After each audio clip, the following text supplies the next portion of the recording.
My dear, be happy, be aware, be hardworking, be safe, and live long. In the name of God, the most beneficent and merciful. आज का विषय वस्तु है स्वप्रेरण या स्वप्रेरण तथा स्वप्रेरकत्व या स्वप्रेरण गुणांक। तो आपके विषय वस्तु को समझाने से पहले मैं ये कहना चाहूँगा कि अगर आपको वीडियो पसंद आए तो सब्सक्राइब करना नहीं भूलेंगे। सब्सक्राइब अवश्य करें ताकि आप तक मेरा वीडियो नियमित रूप से पहुंचता रहे और आप अपने पाठ्यक्रम की सरलतापूर्वक तैयारी कर सकें। चलिए हम आपके विषय वस्तु पर आते हैं। आपका विषय वस्तु है स्वप्रेरण तथा स्वप्रेरकत्व।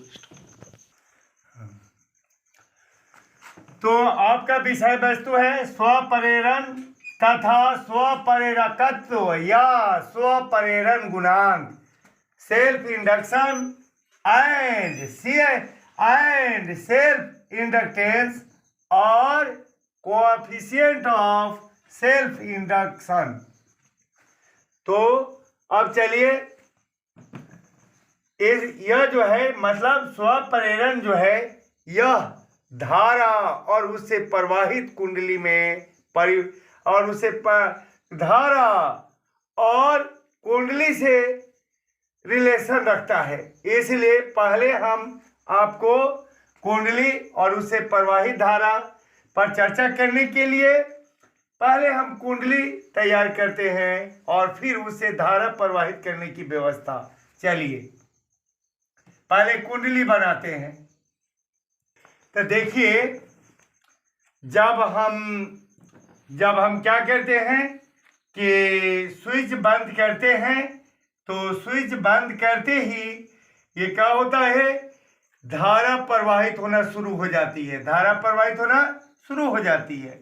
तो स्विच बंद करते ही जब धारा प्रवाहित होना शुरू होती है तो कुंडली में क्या होता है, कुंडली में आपको चुंबकीय फ्लक्स उत्पन्न होगा। यानी कि कहने का मतलब यह है कि कुंडली के चारों तरफ चुंबकीय क्षेत्र उत्पन्न होता है। तो पहले क्या करते हैं, स्विच बंद करते हैं। यानी कि स्विच बंद करते ही परिपथ से धारा प्रवाहित होते हुए जब कुंडली में पहुंचती है धारा, तो कुंडली में धारा पहुंचने के बाद से इसमें क्या होता है, कुंडली के चारों तरफ चुंबकीय क्षेत्र उत्पन्न होता है। जब ही हम रियोस्टेट यानी कि धारा नियंत्रक से हम धारा का मान बढ़ाते हैं तो कुंडली से संबद्ध चुंबकीय फ्लक्स में वृद्धि होती है, अर्थात चुंबकीय फ्लक्स में परिवर्तन होता है। तो कुंडली में विद्युत वाहक बल प्रेरित होता है। कुंडली में विद्युत वाहक बल प्रेरित होता है या प्रेरित धारा उत्पन्न होती है। प्रेरित धारा उत्पन्न होती है जिसकी दिशा ये जो मुख्य धारा है इसके विपरीत होती है। वह क्या करती है, मुख्य धारा का विरोध करती है। फिर जब हम धारा का मान घटा देते हैं, ये रियोस्टेट जो है, ये रियोस्टेट यानी कि आरएच जो है, इसका काम ही है धारा को नियंत्रित करना। यानी कि इसको अपने आवश्यकता अनुसार इसके द्वारा धारा के मान को बढ़ाया या घटाया जा सकता है। फिर हम जब धारा के मान को घटाते हैं तो क्या होता है, कुंडली से संबद्ध चुंबकीय फ्लक्स में कमी आती है और चुंबकीय फ्लक्स में कमी आती है जिससे क्या होता है कि चुंबकीय फ्लक्स में परिवर्तन होता है लेकिन कमी की ओर। तो जब कमी की ओर होता है तो इसमें विद्युत वाहक बल जो प्रेरित होता है, यानी कि जब कुंडली से संबद्ध फ्लक्स में कमी होती है, यानी कि फ्लक्स में परिवर्तन कमी की ओर होता है, तो विद्युत वाहक बल जो प्रेरित होता है उसकी दिशा जो होती है वह धारे की ओर होती है। जिधर मुख्य धारा होती है उधर इसकी धारा होती है। तो आपने देखा क्या, मुख्य धारा की ओर होती है, जो क्या करती है, फिर भी मुख्य धारा का विरोध करती है। इस तरह से आपने देखा कि जब किसी कुंडली से प्रवाहित धारा को परिवर्तित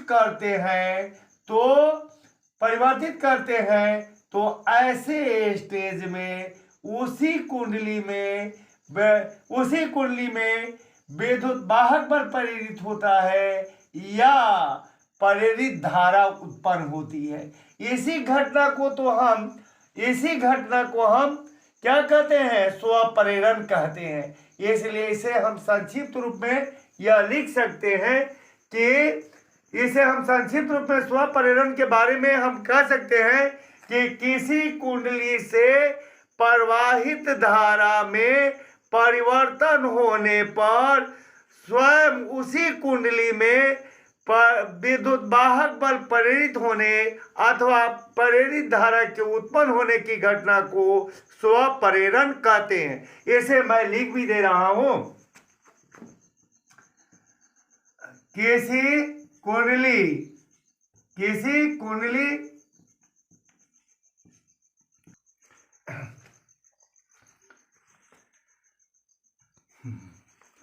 तो आपका फिर से मतलब विषय वस्तु दोहराते हुए मैं आपकी परिभाषा, स्वप्रेरण की परिभाषा पहले दे देता हूं। तो पहले ये स्वप्रेरण की परिभाषा आप देखिए।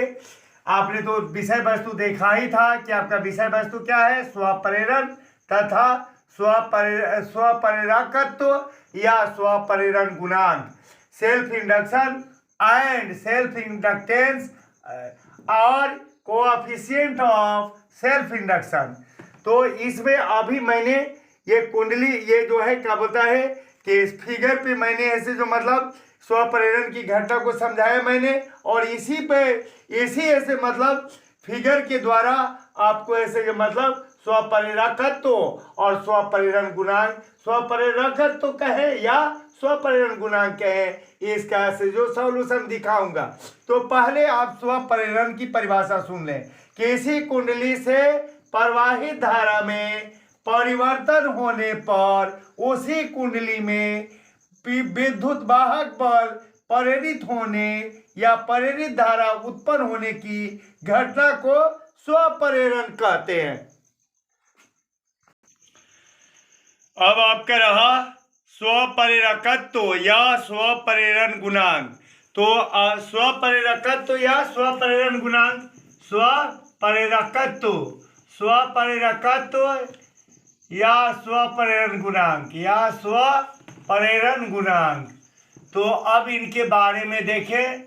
स्वप्रेरण गुणांक तो अभी आपने देखा कि जहाँ जो देख रहे थे आपने कि चुंबकीय फ्लक्स में जो परिवर्तन था वह धारा में परिवर्तन के समानुपाती था। अभी आपको मैंने चित्र पर बताया कि चुंबकीय फ्लक्स में जो परिवर्तन हो रहा था धारा में परिवर्तन के समानुपाती था। जब धारा बढ़ती थी तो चुंबकीय फ्लक्स भी बढ़ता था, और धारा घटती थी तो चुंबकीय फ्लक्स घटता था। और इसे हम यहाँ के इस चित्र के द्वारा जो हमने समझा, इसी आधार पर हम स्पष्ट रूप से जान चुके हैं कि धारा क्या होती है, चुंबकीय फ्लक्स के समानुपाती होती है। धारा समानुपाती होती है किसके, चुंबकीय फ्लक्स के। धारा किसके समानुपाती होती है, चुंबकीय फ्लक्स। चुंबकीय फ्लक्स, तो चुंबकीय फ्लक्स को आप जानते ही हैं कि इसे फाई से सूचित करते हैं। हाँ, या इसको ज्यादा बेहतर होगा, इसको लिख देना क्या कि चुंबकीय फ्लक्स समानुपाती है किसके, धारा के समानुपाती है। और में क्या हो जाएगा, और में हो जाएगा हमारे क्या कि और में हो जाएगा ये क्या बोलता है कि चुंबकीय फ्लक्स बराबर, ये समानुपाती हटा तो मालूम है ना, दो चीज लेता है। समानुपाती के स्थान पर दो चीज आता है, एक बराबर आता है और एक कोई ना कोई नियतांक आता है। तो यहाँ क्या है, स्वप्रेरण गुणांक है, इसलिए यहाँ पर नियतांक ले लिया जाए एल, और आई के आई रह जाएगा, और में क्या हो जाएगा, हम एल आई को इधर लाएं और फाई को उधर ले जाए, टोटल का टोटल, तो ये यहाँ पर लिख भी देंगे हम, जहाँ क्या है, जहाँ ये जो है ना एल आनुपातिक गुणांक है, आनुपातिक नियतांक है, आनुपातिक नियतांक है, आनुपातिक नियतांक है, नियतांक है, हो गया, जहाँ एल क्या है, आनुपातिक नियतांक है, नियतांक है, नियतांक है, जिसे स्वप्रेरकत्व, जिसे स्वप्रेरकत्व, स्वप्रेरकत्व या स्वप्रेरकत्व या स्वप्रेरण गुणांक कहते हैं, या स्वप्रेरण गुणांक कहते हैं, या स्वप्रेरण गुणांक कहते हैं, स्वप्रेरण गुणांक कहते हैं। अब रहा कि अगर कुंडली में, और कुंडली में फेरों की संख्या n हो, अगर कुंडली में